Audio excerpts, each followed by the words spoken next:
मित्रों, कोरोना महामारी के खिलाफ आदरणीय प्रधानमंत्री जी के नेतृत्व में सेकेंड वेव का भी मुकाबला पूरा देश पूरी मजबूती के साथ कर रहा है।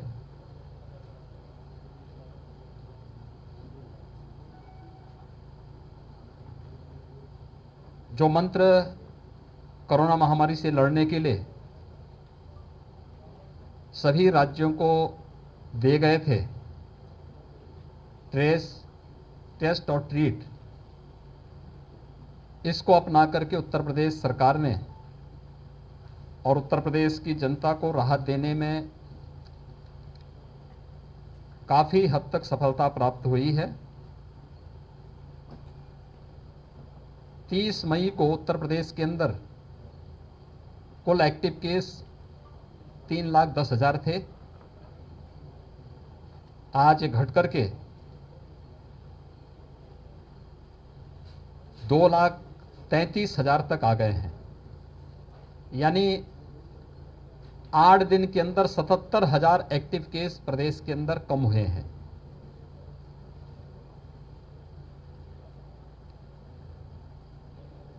प्रदेश के अंदर सर्वाधिक पॉजिटिव जो केस आए थे कोरोना के, वह 24 अप्रैल को 38,000 आए थे।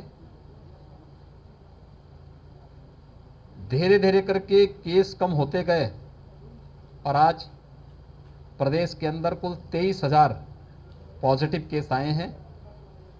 रिकवरी बढ़ी है, पॉजिटिविटी काफ़ी कम हुई है।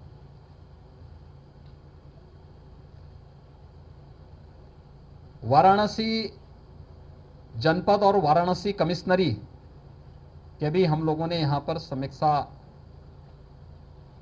ली है और उसमें यहाँ पर भी आशातीत परिणाम सामने आते हुए दिखाई दिए हैं। पॉजिटिविटी काफ़ी कम हुई है पिछले एक सप्ताह के अंदर, रिकवरी बढ़ी है और एक जो अभियान पूरे प्रदेश के अंदर चल रहा है उसके भी परिणाम उसी रूप में आते हुए दिखाई दे रहे हैं। यहाँ पर पिछले एक सप्ताह में अकेले वाराणसी मंडल में जो एक्टिव केस कम हुए हैं, यह लगभग 9,285 एक्टिव केस कम हुए हैं इस पूरे वाराणसी मंडल में, जिनमें सर्वाधिक 4,500 से अधिक जनपद वाराणसी में है। फर्स्ट वेव की तुलना में सेकंड वेव काफ़ी तीव्र संक्रामक रही और तेजी के साथ संक्रमण फैलने से लोगों में एक भय की सी आशंका हुई। दूसरा, ऑक्सीजन की डिमांड बढ़ी। हम सब आभारी हैं प्रधानमंत्री जी के, जिन्होंने पूरे देश के अंदर ऑक्सीजन की आपूर्ति को बढ़ाने के लिए ऑक्सीजन एक्सप्रेस और इंडियन एयरफोर्स के विमानों का उपयोग करते हुए ऑक्सीजन की आपूर्ति को, लिक्विड मेडिकल ऑक्सीजन को हर एक राज्य तक पहुंचाने का कार्य किया। उत्तर प्रदेश की जो कुल ऑक्सीजन की सामान्य दिनों में आवश्यकता होती थी, वह ज़्यादातर मेडिकल कॉलेजेस ने अपने यहाँ एयर सेपरेटर यूनिट रखी हुई थी या फिर एलएमओ ऑक्सीजन प्लांट के साथ अपने स्वयं के एग्रीमेंट के साथ माध्यम से लेते थे।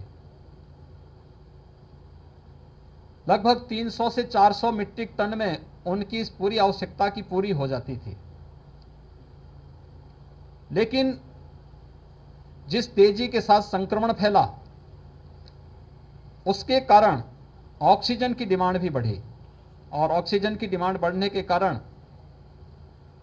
आज हम लोग ऑक्सीजन एक्सप्रेस के माध्यम से और एयरफोर्स के विमानों के माध्यम से प्रदेश के अंदर जो सामान्यतः ऑक्सीजन आती थी उनके साथ ही 1000 मीट्रिक टन ऑक्सीजन की आपूर्ति आज के दिन पर उत्तर प्रदेश के अंदर अलग अलग क्षेत्रों में करा रहे हैं, जिसमें ऑक्सीजन एक्सप्रेस के माध्यम से वाराणसी और आसपास के जनपदों की भी आपूर्ति हो रही है।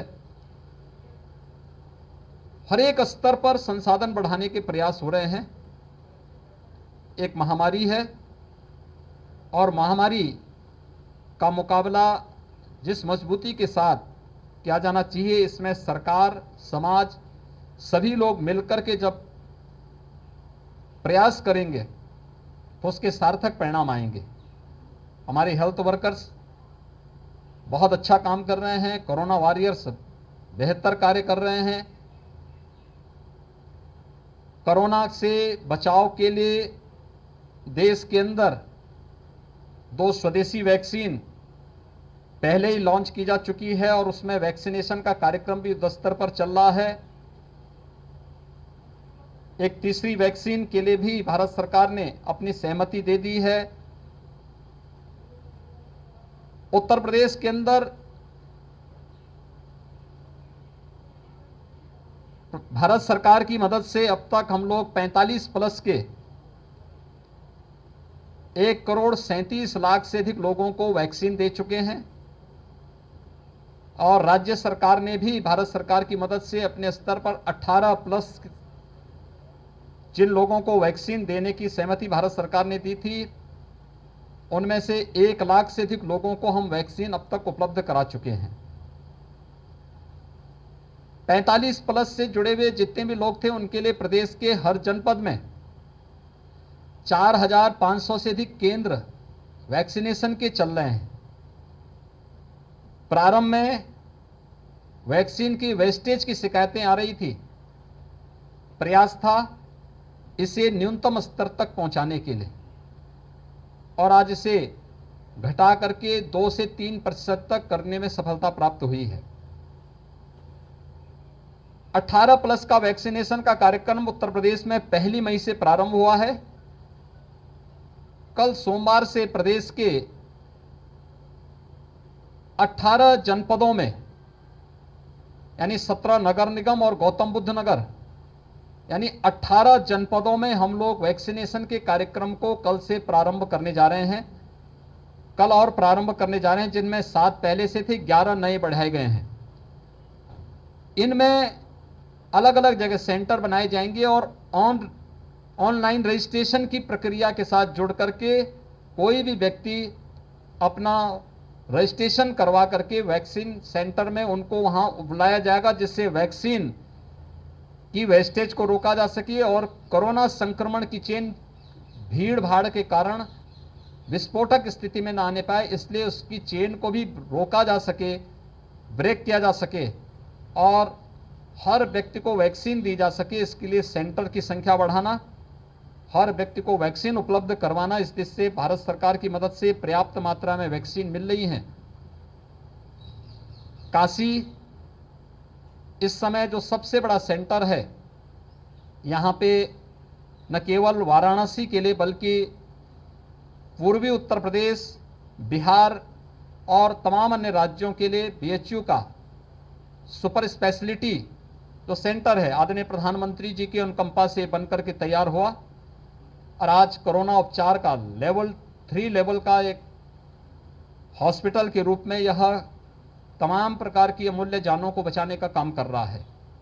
हम सब आभारी हैं। आदरणीय प्रधानमंत्री जी ने 750 बेड का एक डीआरडीओ और आर्मी की मदद से एक नया हॉस्पिटल भी यहां पर स्वीकृत किया है और उसमें कार्य युद्ध स्तर पर चल रहा है। 250 बेड उसमें वेंटिलेटर के आज के दिन पर युद्ध स्तर पर कार्य करते हुए तैयार हैं और मुझे लगता है कि कल से संभावना है कि कल से वह डीआरडीओ की मदद से, आर्मी की मदद से, आदरणीय प्रधानमंत्री जी के अनुकंपा से कल से यह सेंटर भी यहाँ पर अपनी सेवाएं देना प्रारंभ करेगा, जिसमें आर्मी से जुड़े हुए जितने भी आर्मी मेडिकल कोर से जुड़े हुए उनके एक्सपर्ट भी हैं, पैरामेडिक्स भी हैं, हाउसकीपिंग स्टाफ भी है। शेष 250 बेड ऑक्सीजन युक्त भी हैं। बीएचयू और लोकल एडमिनिस्ट्रेशन भी, health worker, housekeeping staff, paramedics और अन्य जितने भी कार्य होंगे यहाँ पर, चाहे वह सिक्योरिटी का हो, फायर एंड इलेक्ट्रिक सेफ्टी का हो, इन सभी कार्यों को करने के लिए यहाँ पर पूरी तत्परता के साथ यहाँ पर मिलकर के आपसी समन्वय के माध्यम से इस कार्यक्रम को आगे बढ़ा रहे हैं। कोरोना संक्रमण की इस सेकंड वेव को रोकने के लिए जो प्रयास हुए हैं उसके सार्थक परिणाम आते हुए दिखाई दे रहे हैं, लेकिन सतर्कता की आवश्यकता है। और मेरी पूरी प्रदेशवासियों से अपील है कि केंद्र और प्रदेश सरकार अपने स्तर पर हर व्यक्ति को हर संभव प्रयास कर रही है, चाहे वह हॉस्पिटल में उपचार की सुविधा हो या होम आइसोलेशन में मेडिकल किट उपलब्ध करा करके उन्हें वहां पर कोरोना से मुक्ति दिलाने में योगदान देने, चाहे वह मेडिकल कंसल्टेशन की सुविधा उन्हें उपलब्ध कराने का हो, टेली कंसल्टेशन के माध्यम से निगरानी समितियां गांव-गांव में जाकर के स्क्रीनिंग का काम कर रही हैं, आरआरटी एंटीजन टेस्ट का काम कर रही हैं और उन्हें मेडिकल किट उपलब्ध कराने का कार्य भी इसके साथ ही संपन्न किया जा रहा है। ये सभी कार्यक्रम जो सरकार के स्तर पर हैं, सरकार कर रही है, लेकिन हर व्यक्ति कोविड के नियमों का पालन भी करे। कोविड के जो प्रोटोकॉल हैं, खासतौर पर बचाव सबसे महत्वपूर्ण इसका हथियार है। हाई रिस्क कैटेगरी के लोग बाहर ना आए, अनावश्यक कोई भी व्यक्ति बाहर ना आए।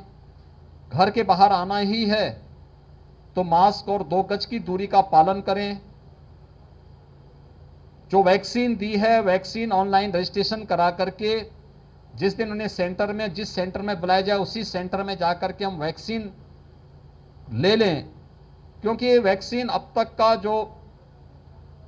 जो भी हम लोगों ने इसके रिजल्ट देखे हैं, वह जिन्होंने भी वैक्सीन लिया है उन्हें एक सुरक्षा कवच वैक्सीन ने उपलब्ध करवाया है। तो वैक्सीन लेने की तैयारी करें, हर प्रकार से उन सभी नियमों का पालन करें जो से कोरोना से और इस महामारी से बचा सकें। राज्य सरकार केंद्र सरकार की मदद से पूरी सतर्कता के साथ इस कार्यक्रम को आगे बढ़ा रही है। आप सभी लोग कोरोना के नियमों के साथ जुड़ करके प्रत्येक नागरिक को भी जागरूक कर सकेंगे तो निश्चित ही इसमें सफलता प्राप्त होगी और कोरोना हारेगा, देश जीतेगा। यह इस सेकेंड वेव में भी अब तक के परिणाम उसी रूप में, उसी दिशा में आगे बढ़ रहे हैं और हमें उसे सार्थक करना है। बहुत बहुत धन्यवाद।